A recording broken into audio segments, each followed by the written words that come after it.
وأرق موجتي شوق الدفين رسول الله.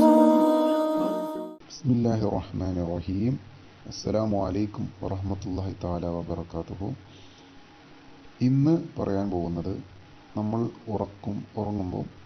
ഉറങ്ങുമ്പോൾ ചെയ്യേണ്ട കാര്യങ്ങൾ പലതുണ്ട്. സൂറത്തുകൾ ചൊല്ലാനുള്ളതും സ്വലാത്തുകൾ ചൊല്ലാനുള്ളതും സുബ്ഹാനല്ലാഹ് അൽഹംദുലില്ലാഹ് അല്ലാഹു അക്ബർ ഇങ്ങനെയുള്ള കുറേ കാര്യങ്ങൾ ചൊല്ലാൻ പറയുന്നുണ്ട്. അപ്പോൾ അതിൻ്റെ അകത്ത് നിന്ന് ഒരൊറ്റ കാര്യം ഇവിടെ പറയാണ്. സ്വഹീഹുൽ ബുഖാരിയിൽ പറഞ്ഞ വളരെ ഉറപ്പുള്ള ഒരു കാര്യമാണ് ഇത്. ഇന്ന് പറയാം. എല്ലാം കൂടെ ഇന്ന് പറഞ്ഞു കഴിഞ്ഞാൽ ഒറ്റ വീഡിയോയിൽ പറഞ്ഞു കഴിഞ്ഞാൽ നിങ്ങൾക്ക് എല്ലാം കൂടെ പഠിക്കാൻ കഴിയലുണ്ടാവില്ല. അപ്പോൾ ഒന്നൊന്ന് പറയാം, എന്നിട്ട് നിങ്ങളത് പഠിച്ച് പിന്നെ ഞാൻ വിവിധ വിഷയങ്ങളൊക്കെ പറഞ്ഞ് കുറച്ച് കഴിയുമ്പോൾ അടുത്തത് പറഞ്ഞു തരുന്നുണ്ട്. അപ്പോൾ നിങ്ങൾക്ക് പഠിക്കാൻ എളുപ്പമായിരിക്കും. അപ്പോൾ ഇന്ന് പറയുന്നത് സ്വഹീഹുൽ ബുഖാരി 6315. അതിൻ്റെ അകത്ത് പറയുന്നു, ബറാ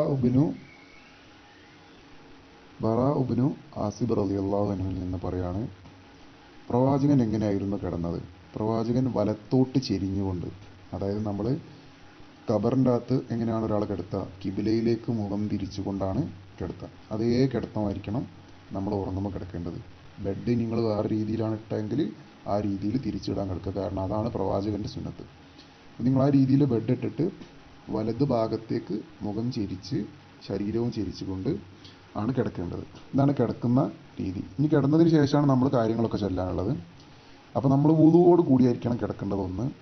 രണ്ടാമത്, അങ്ങനെ കിടന്നതിന് ശേഷം പ്രവാചകൻ ഇങ്ങനെ ചെല്ലാറുണ്ടായിരുന്നു. ഇങ്ങനെ ചൊല്ലിക്കഴിഞ്ഞാലുള്ള ഗുണം കൂടെ പറയുകയാണ്. എന്താണെന്ന് വെച്ചാൽ, ആരെങ്കിലും ഇങ്ങനെ ചൊല്ലുകയും പിന്നെ ആ രാത്രി മരിക്കുകയും ചെയ്താൽ അവൻ ദീനുൽ ഇസ്ലാമിലായി മരിച്ചു. ഒരൊറ്റ ഹദീസല്ല, വേറെ ഹദീസുകളുണ്ട്. അതിൽ പറയുന്നത്, അവൻ പിറ്റേ ദിവസം എഴുന്നേൽക്കുകയാണെങ്കിൽ അത് അവനൊരു പൊൻപുലരിയായിരിക്കും.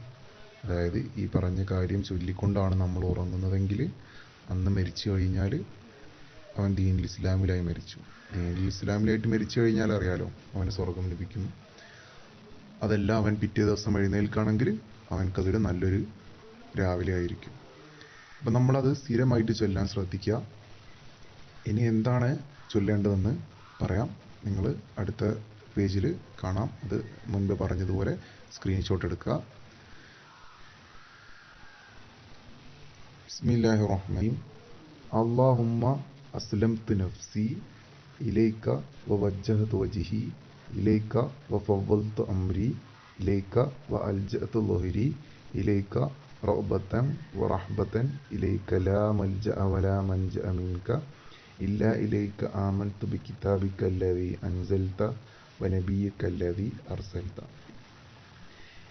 ഇത് നമ്മൾ വലിയൊരു സംഭവമാണെന്ന് വിചാരിച്ചിരിക്കേണ്ട. നമ്മൾ ഏതൊരു കാര്യവും നമുക്ക് പെട്ടെന്ന് പഠിച്ചെടുക്കാൻ കഴിയും. അപ്പോൾ ഇതിൻ്റെ അർത്ഥം കൂടെ നിങ്ങൾ മനസ്സിലാക്കിയിട്ട് വേണം നമ്മൾ ചൊല്ലേണ്ടത്.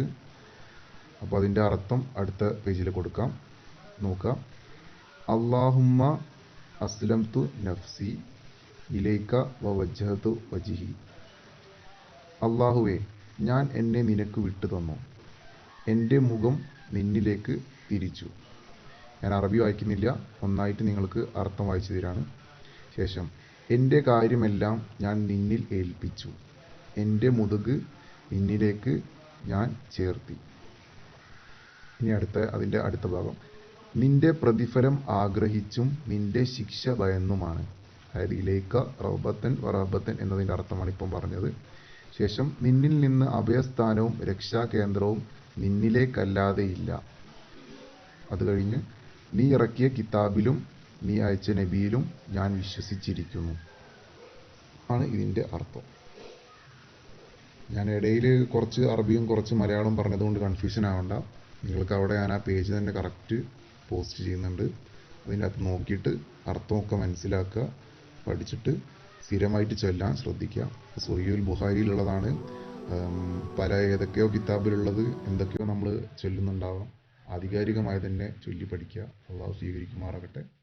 ആമീൻ യാ റബ്ബൽ ആലമീൻ.